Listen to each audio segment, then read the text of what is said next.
हर शहर का अपना एक इतिहास होता है जो साल दर साल बीत जाने के बाद भी अपने उसी मुकाम पर कायम रहता है। ऐसा ही एक शहर है फिरोजाबाद। फिरोजाबाद का इतिहास चंद्रवार के उजड़ने और फिरोजाबाद के बसने की कहानी है, जो कि एक ही सिक्के के दो पहलू हैं। फिरोज शाह तुगलक द्वारा बसाया गया ये शहर ज्यादातर चूड़ियों के कारोबार के लिए देश भर में मशहूर है, लेकिन शायद ये सुहाग नगरी आज कहीं खोसी जा रही है। यहाँ के लोग इस कारोबार के दलदल में ऐसे फंसे हैं जिन्हें बाहर की दुनिया के बारे में कुछ पता ही नहीं। घरों के अंदर महिलाएं भी चूड़ियों पर पॉलिश और हिल लगाकर रोजगार अर्जित करती हैं। चूड़ियों का ये कारवां शुरू होता है उस जगह से जहाँ रंगीन कांच को गलाकर उसे उस भट्टी में डाला जाता है जिसका तापमान 820 डिग्री सेल्सियस होता है। इस गर्म तापमान में लोगों की हालत जलने जैसी हो जाती है, पर फिर भी वो महिलाओं की खुशियों के लिए काम करते हैं। फिर कांच की लौ को बेलन पर चढ़ाया जाता है और उन चूड़ियों को गोल आकार देने के बाद चूड़ियों के तार को काटा जाता है। ये कारवां यहाँ खत्म नहीं होता, बल्कि यहाँ से शुरू होता है। फैक्ट्रियों में बस चूड़ियों को आकार दिया जा रहा है। फैक्ट्री से निकलकर ये चूड़ियाँ जाती हैं उन घरों में जिनका रोजगार चलता है बस चूड़ियों की खनक से है। और मेरा नाम है और मेरे यहाँ से हम लावते हैं काम माल से, बाजार से, कारखाने से, और मजबूरी में जो सब बच्चन पे करवाते। जब मोहल्ला पड़ोस के सब इकट्ठे हो जाते हैं सो इन पे करवा लेते हैं। नन्हे नन्हे हाथों से चूड़ियों को जोड़ा जाता है। एक अंधेरे कमरे में मिट्टी के तेल से बर्तन में जलती लौ से चूड़ियाँ जोड़ते हैं। मिट्टी के बर्तन से निकलती विषैली गैस बच्चों के शरीर में जाकर उन्हें बीमारियों से घेर लेती है, लेकिन ये काम नहीं रुकता। यहाँ के ज्यादातर 90% बच्चों में अस्थमा 10 साल से पहले ही क्रिएट हो जाता है।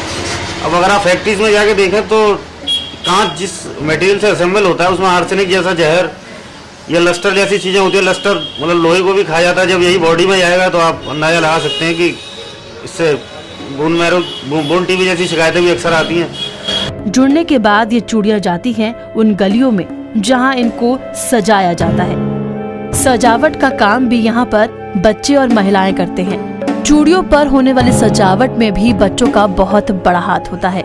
चूड़ियों पर केमिकल लगाकर उस पर अपनी नन्ही नन्ही उंगलियों से छोटे छोटे कुंदन लगाकर ये बच्चे चूड़ियों को सजाते हैं।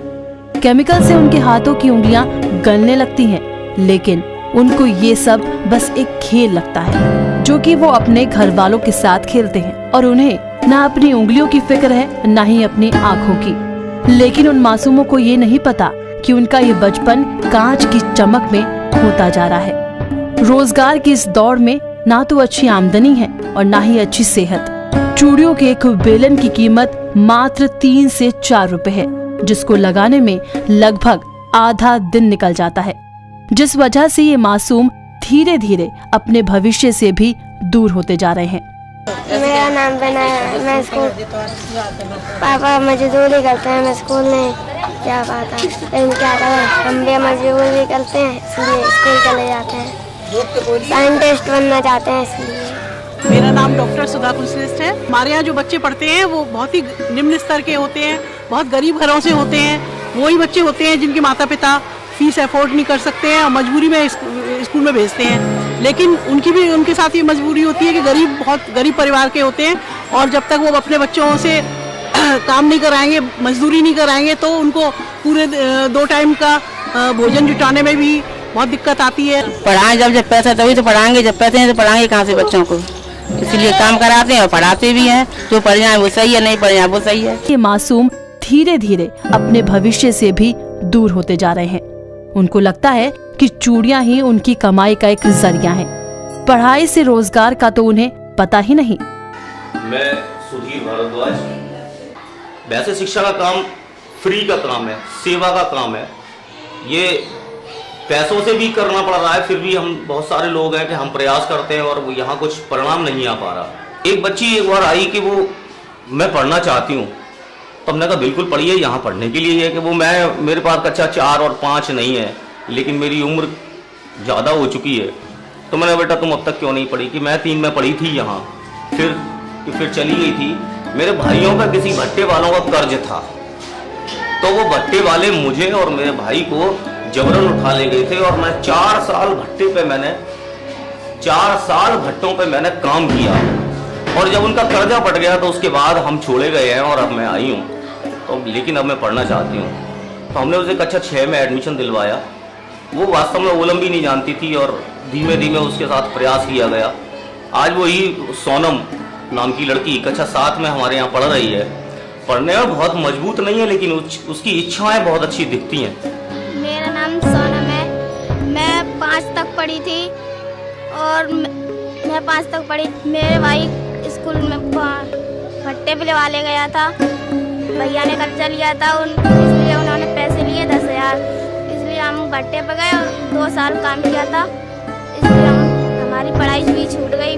भैया ने भी कह दिया था कि तुम कोई भी नहीं पढ़ोगे अब। जैसे सोनम को उसके भाई भट्टे पर काम करने के लिए ले गए, ऐसे ही ना जाने कितने ही मासूमों को काम कराने के लिए मजबूर किया जाता है या उनके बचपन के साथ खेला जाता होगा।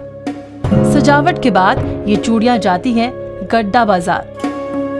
ये थोक का वो बाजार है जहां ये व्यापारी आकर चूड़ियां लेकर जाते हैं, जिनकी कीमत 2 रुपए से लेकर 10 रुपए तक होती है और व्यापारियों द्वारा इन चूड़ियों की बाजार में कीमत आसमान छू लेती है। मेरा नाम हाजी गुलाम साबिर है। मुझको 3 साल हुए ठेले लगाते हुए यहाँ पर 200-250 रुपये पैदा करते हैं 4 से बच्चे लगा के।